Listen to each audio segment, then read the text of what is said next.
Madame Gaudron, monsieur le maire, bonjour.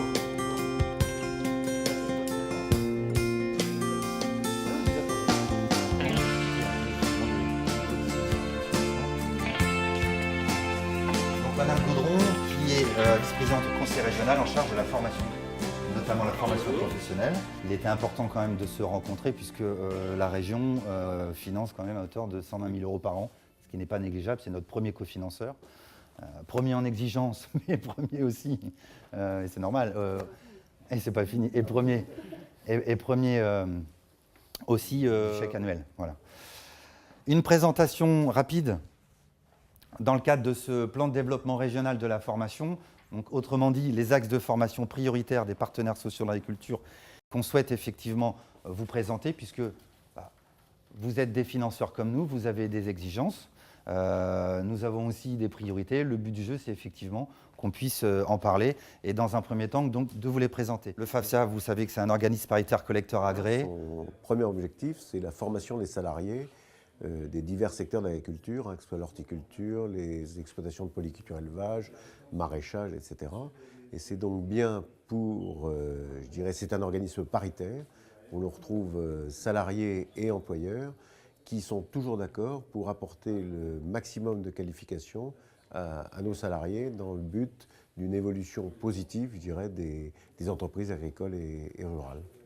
Le fait de pouvoir avoir accès justement à la formation va leur donner les compétences nécessaires pour évoluer dans leur carrière professionnelle et donc pouvoir aussi savoir s'adapter à chaque travail parce qu'ils ont gagné en compétitivité et aussi en connaissance grâce aux formations. Je suis complètement d'accord. Moi, ce qui m'importe, c'est que le salarié sorte de sa coquille et puisse avoir accès à des compétences, à de nouvelles compétences. Ce qui le fera grimper dans l'échelle peut-être au sein de son entreprise. Et aussi prendre des responsabilités dans son travail, mais aussi là où il vit, dans sa commune, dans les associations. Parce que les formations professionnelles qui sont faites sont là aussi, sont techniques, mais certaines sont sources de développement humain. Et mettre à disposition les compétences acquises lors du travail, eh bien c'est un enrichissement pour la collectivité, pour les communes et pour les associations dans lesquelles ces gens peuvent participer, peuvent être membres. Donc je crois que c'est vraiment une compétence démultipliée. J'ajouterais une chose, les métiers de l'agriculture sont ce qu'ils sont, mais on a passé de la paille du sabot à l'électronique embarquée dans un tracteur. Il y a quand même une sacrée différence.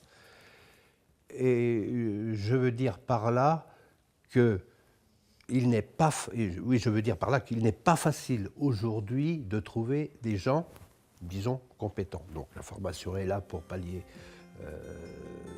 ce fait, mais c'est d'attirer aussi aujourd'hui, parce que nous sommes toujours dans l'agriculture demandeurs de main-d'œuvre.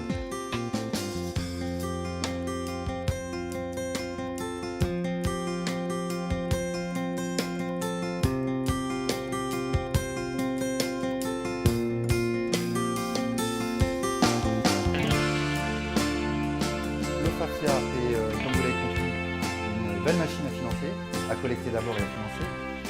Mais c'est pas que ça, sinon je vous dis franchement on s'ennuierait. On est dans une logique d'accompagnement de projet, y compris dans la mise à disposition d'outils. Et des outils, donc on est vraiment sur une ingénierie concrète. Des outils, il y en a plein, pour effectivement aider les adhérents, employeurs et salariés, à développer les bonnes pratiques en matière de formation professionnelle. Voilà, on a des kits, on a différents kits sur la gestion du plan de formation, l'analyse des besoins, etc. On a des kits aussi en ressources humaines, l'entretien annuel d'évaluation, les fiches de poste, etc. On a des kits qui sont un petit peu plus ciblés sur des techniques métiers. Voilà. On a un peu le sens de la pédagogie. Enfin, c'est surtout le bon sens paysan qui fait qu'on aime bien accompagner concrètement nos entreprises. Et ce n'est pas juste prélever de l'argent et refaire un chèque. Voilà. Puis clairement, nous, on ne serait pas là si on ne faisait que ça.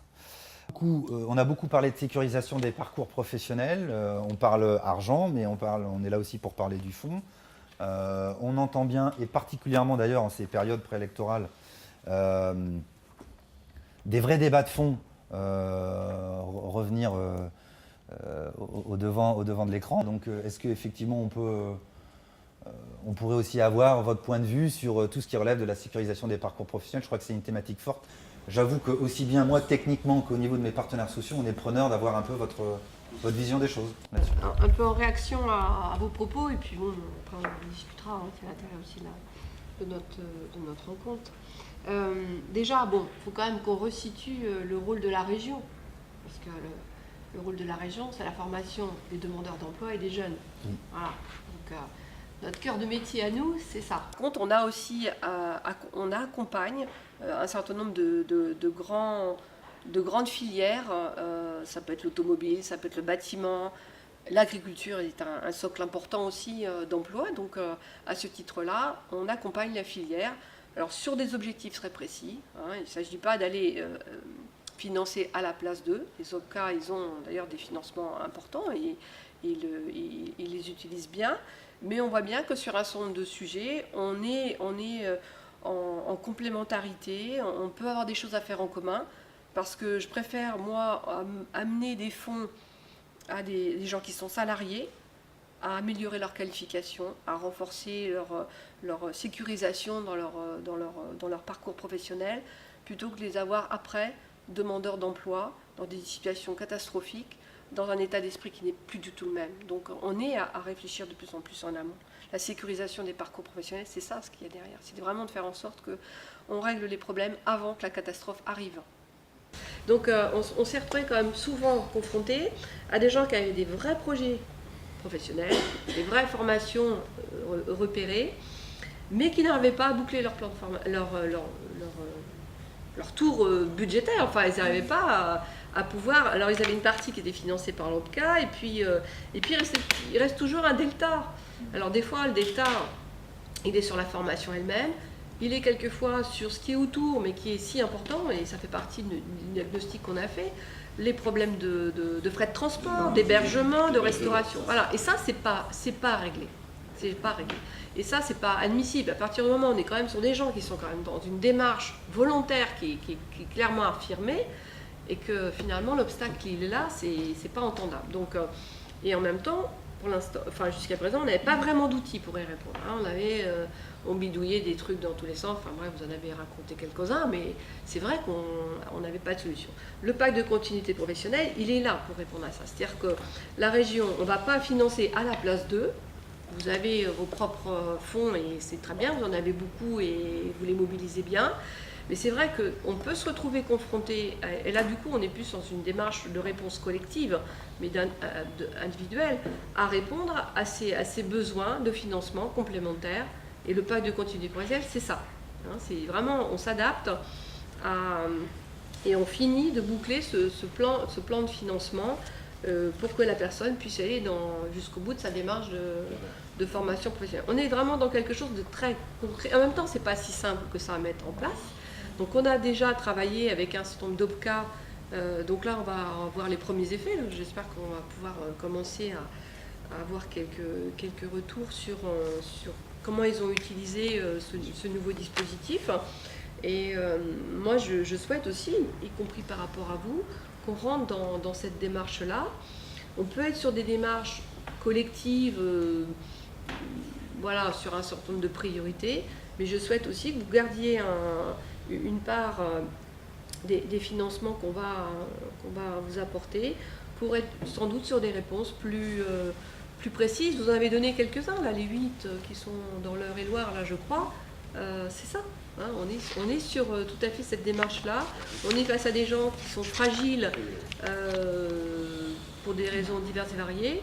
Le financement qu'on apporte sécurise leur parcours professionnel et stabilise l'emploi. On est là-dedans. Voilà. Et donc, il faut être très réactif, ce qui fait un peu la réussite, par exemple, pour les CIF-CDD. Les CIF-CDD, on a une poussée. C'est la réactivité qui compte là. Peut-être pour rebondir sur ce que tu disais sur les CIF-CDD, c'est vrai qu'on disait tout à l'heure, on a doublé en 2 ans notre enveloppe budgétaire. C'est vrai que ça paraît énorme, on arrive à 1,2 million, c'est énorme. Mais aussi parce que les partenaires sociaux, alors je vais renvoyer la balle, les partenaires sociaux avaient analysé en fait le fait que le CIF-CDD était un très bon dispositif mais que s'ils n'étaient pas accompagnés par une aide liée aux frais d'hébergement, au transport, ce que vous évoquiez tout à l'heure, les personnes n'allaient pas au bout de la formation, et là, alors qu'on est là sur des formations qualifiantes, diplômantes. Donc c'était vraiment dommage. Et donc aujourd'hui, systématiquement, lorsque les personnes, sans rentrer trop dans la technique, mais lorsque les personnes ont été rémunérées à plus de 110% du SMIC durant leurs 4 derniers mois d'activité, systématiquement, on prend en charge l'intégralité des frais annexes. Et ça équivaut à 70 € par jour. Ce qui fait que forcément, les dossiers qu'on finance aujourd'hui sont des dossiers qui sont très chers, forcément, très individuellement, très lourds. Mais les personnes vont au bout du parcours de formation. Je voudrais évoquer un sujet qui me paraît important, c'est qu'en fait, l'agriculture est à la veille de profondes mutations, et on le sent bien, et que la formation, c'est essentiel pour accompagner les mutations. Et je pense qu'en ce moment, ça devrait sûrement être aussi une priorité. Il y a des tas de choses qui se dessinent, que l'on voit, qu'on essaye de tester, ça, de mettre en place.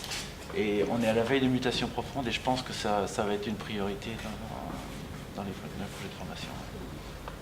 On l'a vu très concrètement cet été au printemps avec la crise des fruits et légumes, et derrière la mise en place d'un plan de formation avec beaucoup de financement facial, d'un plan de formation des salariés de